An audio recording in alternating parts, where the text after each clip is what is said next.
Back in 2024, the United States officially allocated a dedicated block of spectrum explicitly for commercial drone operations. But the implementing rules stalled, leaving that critical bandwidth completely dormant for the last 2 years. Commercial beyond visual line of sight fleets cannot scale safely without access to those protected frequencies. The FCC has now opened a strict window, closing May 1, 2026, to finally activate the spectrum for lease. Access to this bandwidth has become an existential requirement for the survival of the American drone industry.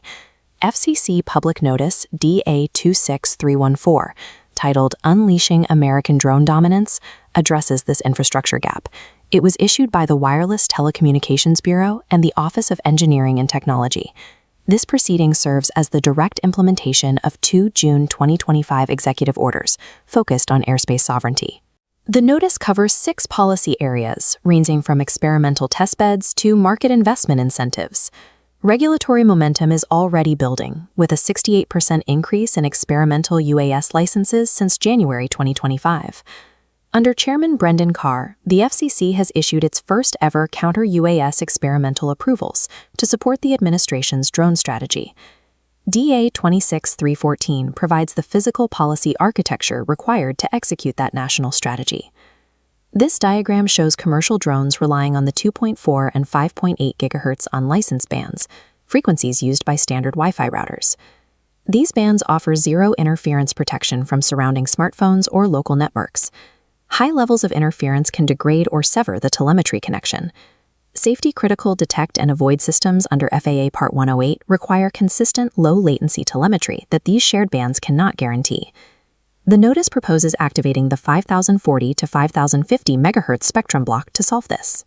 This 10 MHz block offers geographic licensing and interference protection, allowing manufacturers to develop certified avionics around a stable frequency. Scaled BVLOS operations require physics-level signal guarantees that shared consumer bands are structurally unable to provide. The FCC is also investigating the 800 MHz cellular band for drone use. Utilizing existing LTE and 5G networks for control links removes the requirement for operators to build out private ground station infrastructure. However, the current experimental licensing process is too slow to support iterative hardware testing. To address this, the FCC is floating a blanket experimental authorization for qualified developers to bypass case-by-case applications. This would complement pre-cleared geographic test corridors, similar to the existing AirPod testbed at North Carolina State University. Integrating cellular networks with blanket testing authorizations lowers the financial and regulatory barriers to scaling enterprise fleets. For public safety and security operators, the notice addresses a significant legal risk. Section 333 of the Communications Act of 1934 creates a massive regulatory trap. The statute prohibits willful interference with radio communications, which technically makes counter-UAS radio frequency jamming illegal. Law enforcement agencies currently deploying radio frequency mitigation operate within a legal gray area. DA 26314 asks how the Commission can transition these mitigation systems into authorized operational enforcement. This proceeding offers security professionals the only available path away from an outdated statute that criminalizes airspace defense. There is a ticking clock driving this regulatory urgency: the expiration of all FCC exemptions for foreign-produced drones. These exemptions expire on January 1, 2027. This deadline follows the December 2025 decision to place foreign drones and critical components on the covered list. This chart plots the standard 12 to 18-month FCC rulemaking process against that immovable 2027 deadline.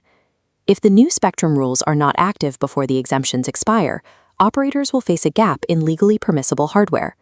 Fleet managers must account for this timeline collision in their transition planning immediately. Dedicated spectrum is useless if enterprise fleets are grounded by supply chain restrictions before the network even turns on. Commercial operators, aviation counsel, and security directors must engage with this proceeding now. Initial comments are due May 1, 2026. Reply comments are due May 18th. Without technical input from actual practitioners, these rules will be written by parties with no experience managing a BVLOS program. Submission should focus on specific operational scenarios, practical definitions for blanket authorizations, and the realities of counter-UAS mitigation. The full text of DA 26-314 is available via the FCC's electronic comment filing system. Securing the future of American BVLOS requires active participation. Direct your team to UAVHQ for briefing packs and expert transition risk analysis.